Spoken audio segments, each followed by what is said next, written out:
नेताजी सुभाष चंद्र बोस के लाइफ से जुड़े हुए कुछ इंटरेस्टिंग फैक्ट। गांधी जी को उनका ये आइडिया पसंद नहीं आया क्योंकि गांधी जी नहीं चाहते थे कि कांग्रेस प्रेसिडेंटशिप के लिए कोई इलेक्शन हो या कोई चुनाव। जो रोल था वो सुभाष चंद्र बोस और उनके आजाद हिंद फौज का था, क्योंकि दरअसल हुआ यह था कि जब 1945 में अंग्रेज सेकेंड वर्ल्ड वॉर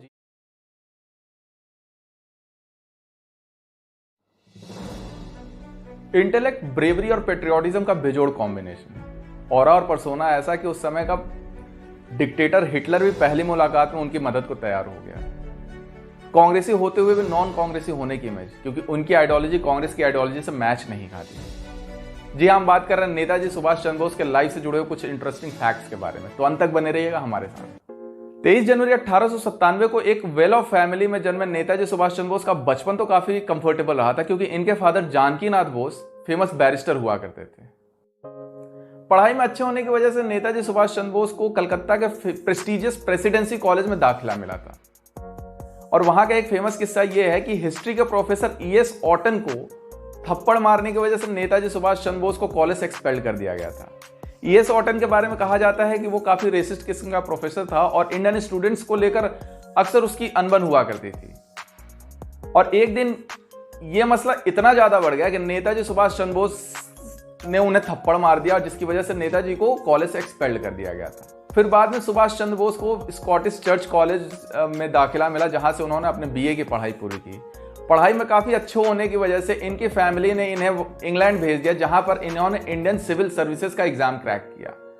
एग्जाम सिर्फ क्रैक ही नहीं किया, बल्कि उस समय के सबसे toughest Indian civil services exams में नेताजी ने 4th रैंक सिक्योर किया।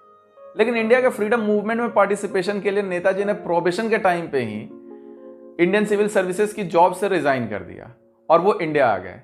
उस समय नेताजी के रेजिग्नेशन ने इतनी बड़ी खबर बनाई कि जब 16 जुलाई 1921 को इंग्लैंड से बॉम्बे पोर्ट पर नेताजी वापस इंडिया आए, तो करीब सैकड़ों लोगों ने उनका स्वागत किया था कि महज 24 साल की उम्र में फ्रीडम स्ट्रगल में पार्टिसिपेशन के लिए एक नौजवान ने इंडियन सिविल सर्विसेज जैसी प्रेस्टिजियस जॉब से रिजाइन कर दिया।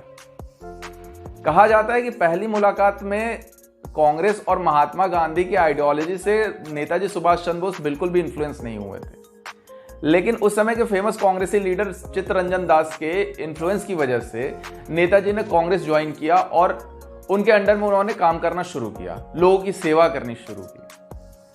अपने इंप्रेसिव इमेज और एक्टिव पार्टिसिपेशन की वजह से बहुत जल्द 1923 में नेताजी सुभाष चंद्र बोस को ऑल इंडिया यूथ कांग्रेस का प्रेसिडेंट नियुक्त किया गया और 5 साल बाद इंडियन नेशनल कांग्रेस का जनरल सेक्रेटरी नेताजी को बनाया गया था।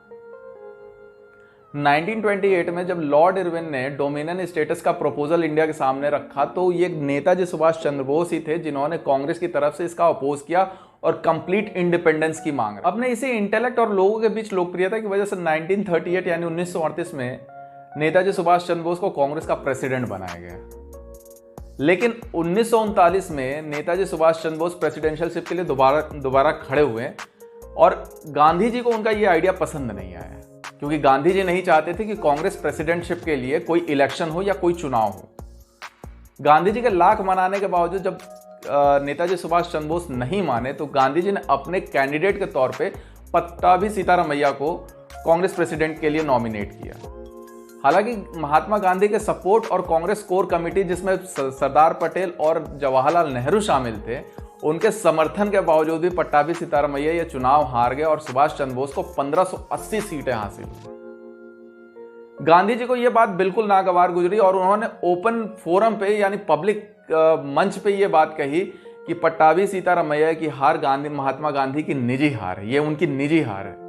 और इससे आहत होकर थोड़े समय बाद ही सुभाष चंद्र बोस ने न सिर्फ कांग्रेस के प्रेसिडेंशियलशिप से बल्कि कांग्रेस के प्राथमिक सदस्यता से भी इस्तीफा दे दिया और 1939 में उन्होंने ऑल इंडिया फॉरवर्ड ब्लॉक की स्थापना की। 1939 में जब नेताजी सुभाष चंद्र बोस ने कांग्रेस के प्राथमिक सदस्यता से इस्तीफा दिया, तब तक सेकेंड वर्ल्ड वॉर शुरू हो चुका था। एक तरफ जहां USA, इंग्लैंड और फ्रांस जैसे सुपर पावर थे, वहीं दूसरी तरफ नाजी जर्मनी, जापान और इटली जैसे सुपर पावर खड़े थे। और नेताजी को यह बात अच्छे से समझ आ गई थी कि अगर अंग्रेजों के खिलाफ लड़ना है, अगर अंग्रेजों के खिलाफ भारत को आज़ाद कराना है, तो हमें ऐसी शक्तियों के साथ जाना होगा जो द्वितीय विश्व युद्ध में अंग्रेजों के खिलाफ लड़ रहे थे। और इसी उम्मीद के साथ 1941 में नेताजी नाजी जर्मनी पहुंचते हैं। मई 1942 में नेताजी की मुलाकात होती है जर्मनी के तानाशाह एडोल्फ हिटलर से, और पहली मुलाकात में ही dictator Adolf Hitler Netaji Subhash Chandra Bose से इतना इंप्रेस होता है कि वो उनकी मदद को तैयार हो जाता है और सबमरीन की सहायता से नेताजी सुभाष चंद्र बोस को इंडोनेशिया के आइलैंड सुमात्रा से होते हुए जापान भेजता है। और जापान में ही फाइनली इंडियन प्रिजनर्स की मदद से नेताजी सुभाष चंद्र बोस गठन करते हैं इंडियन नेशनल आर्मी यानी आजाद हिंद फौज। और इसी आजाद हिंद फौज के साथ पहली बार जापान की मदद से अंडमान एंड निकोबार में नेताजी सुभाष चंद्र बोस फ्री इंडिया के प्रोविजनल गवर्नमेंट का अनाउंसमेंट करते हैं। नेताजी के इन्फ्लुएंशियल पर्सनालिटी का अंदाजा इस बात से लगाया जा सकता है कि एक गुलाम कंट्री का एक लीडर बाहर निकलकर अपनी एक पूरी आर्मी खड़ी करता है अंग्रेजों के खिलाफ, और लड़ता भी है। एक बड़ा फेमस किस्सा है कि जब क्लेमेंट एटली जो ब्रिटेन का पूर्व प्रधानमंत्री था 1956 में भारत आया, जो रोल था वो सुभाष चंद्र बोस और उनकी आजाद हिंद फौज का था। क्योंकि दरअसल हुआ यह था कि जब 1945 में अंग्रेज सेकेंड वर्ल्ड वॉर जीत गए और नेताजी सुभाष चंद्र बोस के प्लेन क्रैश की खबर फैल गई तो इंडियन नेशनल आर्मी यानी आजाद हिंद फौज के सैनिकों की हिम्मत टूट गई और अंग्रेजों ने इनको बंदी बना लिया। और अंग्रेजों ने यह सोचा कि आजाद हिंद फौज के सैनिकों के खिलाफ अगर हम एक ट्रायल शुरू करते हैं जिससे ब्रिटिश आर्मी में जितने भी इंडियन सोल्जर्स हैं इनके अंदर एक डर का माहौल फैलेगा और ये ब्रिटिश क्राउन के अगेंस्ट नहीं जा सकते। अंग्रेजों ने जो सोचा था हुआ ठीक इसके उलट। ब्रिटिश आर्मी के लिए जितने इंडियन सोल्जर्स थे जो ब्रिटिश आर्मी के लिए काम करते थे इन्होंने रिवोल्ट शुरू कर दिया, इन्होंने विद्रोह शुरू कर दिया। इनका यह कहना था कि इनके अपने लोगों के खिलाफ ही इतने भयावह तरीके से आप ट्रायल कैसे शुरू कर सकते हैं। और यह सबसे बड़ा टर्निंग पॉइंट था इंडियन इंडिपेंडेंस रिवॉल्यूशन का। एटली ने यह साफ कहा था कि अगर वो रिवोल्ट ना होता तो शायद हम इंडिया से बाहर नहीं जा सकते थे। तो नेताजी सुभाष चंद्र बोस के इंटेलिजेंस ने, उनके विजन ने, उनके ब्रेवरी ने और उनके पेट्रियोटिज्म ने इंडियन इंडिपेंडेंस में एक ऐसा इंपॉर्टेंट रोल निभाया जिसकी वजह से देश आजाद हो पाया। Thank you. आप देख रहे थे जानकारी विद राजीव, मेरे यानी राजीव त्रिपाठी के साथ।